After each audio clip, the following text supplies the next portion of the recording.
नमस्कार, मैं हूं गोपाल सर। आज की क्लास में मैं आप लोगों को बताने वाला हूं बिहार बोर्ड क्लास 8 साइंस का तीसरा चैप्टर नई वाला बुक जो आप लोगों को कुछ मंथ पहले ही मिला था, उसका कोयला एवं पेट्रोलियम का क्वेश्चन आंसर, वो भी एकदम आसान भाषा में ऐसा बताया जाएगा कि आप लोगों को याद रह सके।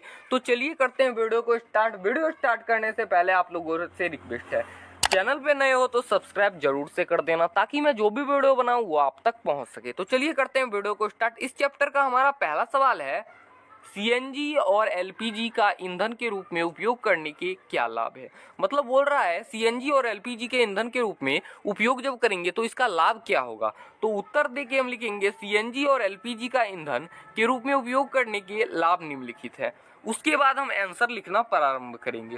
पहला टॉपिक देके लिखेंगे, यह एक स्वच्छ ईंधन है और इसे जलाने पर धुआं उत्पन्न नहीं करता है। मतलब यह स्वच्छ ईंधन है, इसको जलाएंगे तो ये धुआं उत्पन्न ही नहीं करेगा।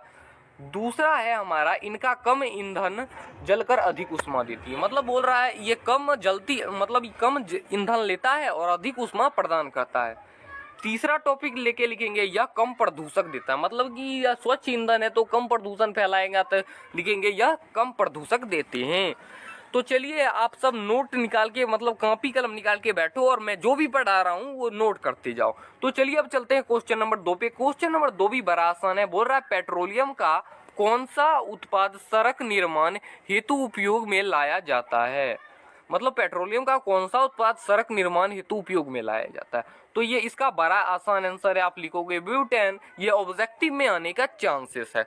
तो चलिए अब हम चलते हैं क्वेश्चन नंबर 3 पे। क्वेश्चन नंबर 3 भी बड़ा आसान है, बस ये थोड़ा सा बड़ा कर दिया बच्चा को उलझाने के लिए। बोल रहा है वर्णन कीजिए मृत वनस्पति से कोयला किस प्रकार बनता है, यह प्रक्रम क्या कहलाता है। तो चलिए इसका आंसर हम जानने का प्रयास करेंगे। लिखेंगे उत्तर, लगभग 300 मिलियन वर्ष पूर्व जलीय क्षेत्रों में घने वर्षों जो बाढ़ जैसे प्राकृतिक प्रक्रम के कारण मृदा के अंतर दब गए थे। मतलब जैसे प्राकृतिक प्रक्रम होते हैं वन बाढ़, उसके अंदर मृदा के अंदर दब गए थे। उनके ऊपर अधिक मृदा दब जाने के कारण वह सपीडस हो गए थे। मोबाइल पर सपीडस जैसे चीज आप देखे होंगे, वही बोल रहा है। जैसे जैसे वे गहरे होते गए उनका ताप भी बढ़ता गया। मतलब कि जैसे जैसे गहरा होता गया ताप बढ़ता गया। मतलब कोई भी आदमी पर गर्मी में कंबल रख दीजिए, जितना भारी चीज रखिएगा उतना उसको गर्मी लगना शुरू हो जाएगा। उच्च दाब और उच्च ताप के कारण पृथ्वी के भीतर मृत पेड़ पौधे धीरे धीरे कोयले परिवर्तित हो। मतलब कि आप कोई भी पेड़ काट के उसको मिट्टी के अंदर डाल दो और वो कुछ समय के बाद कोयला में परिवर्तित हो जाएगा और यह प्रक्रम कार्बनिक कहलाता है। क्या आप लोगों को इतना तक में कोई दिक्कत है?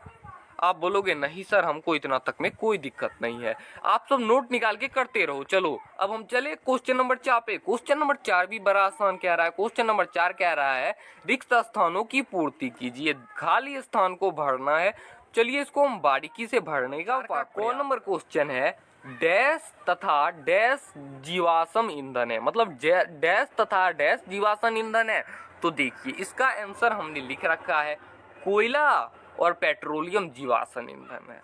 अब देखिए ख नंबर हमारा क्वेश्चन कह रहा है, पेट्रोलियम के विभिन्न संगठनों के को पृथक करने का प्रक्रम डैश कहलाता है। मतलब कह रहा है पेट्रोलियम के विभिन्न संकटों को पृथक करने का प्रक्रम क्या कहलाता है दोस्तों।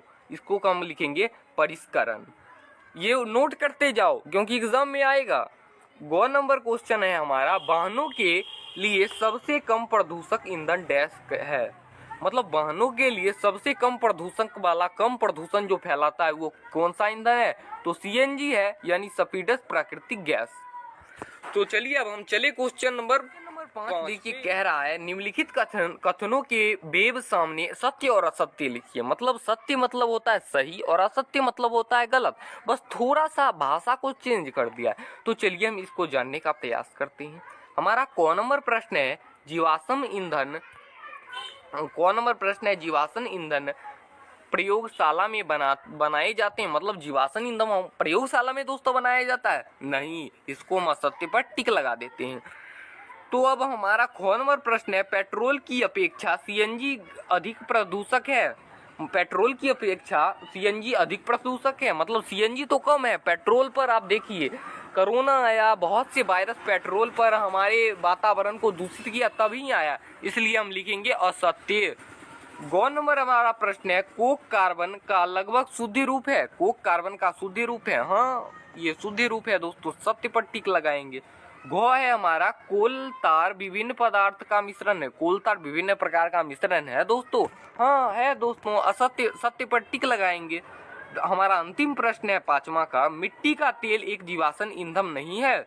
नहीं, मिट्टी का तेल जीवाश्म ईंधन नहीं है दोस्तों, मतलब है दोस्तों, इस असत्य पर हम बस टिक लगाए हैं, तो आप सब नोट कर लेना। चलिए क्वेश्चन नंबर अब 6 पे चलते हैं। क्वेश्चन नंबर 6 भी बड़ा आसान है, बोल रहा है समझाएं जीवाश्म ईंधन समाप्त होने वाले प्राकृतिक संसाधन क्यों हैं। उत्तर लिखेंगे, उसके बाद हम लिखेंगे कोयला और पेट्रोलियम जीवाश्म ईंधन हैं, इसके बनने में लाखों वर्ष का समय लगता है। कोयला और पेट्रोलियम को बनने में लाखों वर्ष का दोस्तों समय लगता है, जबकि इसी तरह अंधाधुंध उपयोग होता जा रहा है।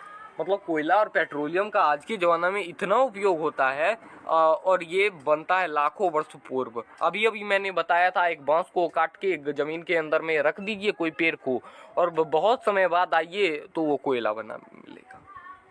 तो चलिए, अब कह रहा है ये 100 वर्षों में ही समाप्त हो जाएगा। कुछ 100, अब हमारा 100 वर्ष जब हो जाएगा तो ये कोयला और पेट्रोलियम समाप्त हो जाएगा। इनकी बनने की प्रक्रिया जटिल है, इसलिए जीवाश्म ईंधन समाप्त होने वाले प्राकृतिक संसाधन है। तो चलिए अब हम चलते क्वेश्चन नंबर 7 पे। क्वेश्चन नंबर 7 कह रहा है कोक के अधिलक्षणों और उपयोग का वर्णन कीजिए। बोल रहा है कोक के अधिलक्षणों और उपयोग का वर्णन कीजिए। उत्तर लिखेंगे, कहेंगे यह एक कठोर, सरद और काला पदार्थ है। यह कार्बन का लगभग शुद्ध रूप है। कोक का उपयोग इस्पात, औद्योगिक निर्माण और बहुत से धातु के निष्करण में किया जाता है। क्या आप लोगों को इतना तक में कोई दिक्कत है? नोट करना है तो भाई कर लो। हम क्वेश्चन नंबर 8 पे भी बात कर लेते हैं। क्वेश्चन नंबर 8 भी बड़ा आसान है। क्वेश्चन नंबर 8 कह रहा है पेट्रोलियम निर्माण के प्रक्रम को समझाए। चलिए, अभी मैंने कुछ समय पहले कोयले निर्माण के प्रक्रम के बारे में आप लोगों को बताया था, मतलब कोयला का कैसे निर्माण होता है। अभी बताया कि कोई भी पेड़ को काट लेते हैं और उसको जमीन के अंदर रख देते हैं और वो लाखों वर्ष बाद वह कोयला का रूप ले लेता है सरगल के। वैसे ही अब पेट्रोलियम को हम समझने का प्रयास करेंगे। उत्तर लिख के लिखेंगे, पेट्रोलियम का निर्माण समुद्र में रहने वाले जीवों से हुआ है।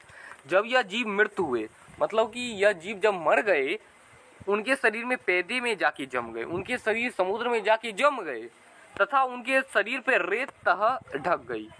मतलब जब समुद्र पानी के लहर के साथ आती है तो वो रेत नमक के साथ आती है और वही जाके जम गई उसके शरीर पे, और लाखों वर्ष में वायु की अनुपस्थिति, उच्च दाब और उच्च दाब ने मृत जीवों को पेट्रोलियम में परिवर्तित किया। मतलब वो सर गल के बन गए पेट्रोलियम। तो क्वेश्चन नंबर 9 पे अभी हम बात नहीं करेंगे, क्वेश्चन नंबर 8 पे ही रहने देते हैं। क्वेश्चन नंबर 9 हम एग्जाम के टाइम में बात करेंगे, क्योंकि वह बहुत इंपॉर्टेंट सवाल है और आप लोगों को बताना भी उनका जरूरी है। वह दीर्घ उत्तरीय प्रश्न है, अभी आप लोगों को काम नहीं आएगा। तो चलिए आज की वीडियो यहीं रहने देते हैं, मिलते हैं अगली वीडियो मैथ का चैप्टर 3 वाला क्लास में। तब तक के लिए धन्यवाद।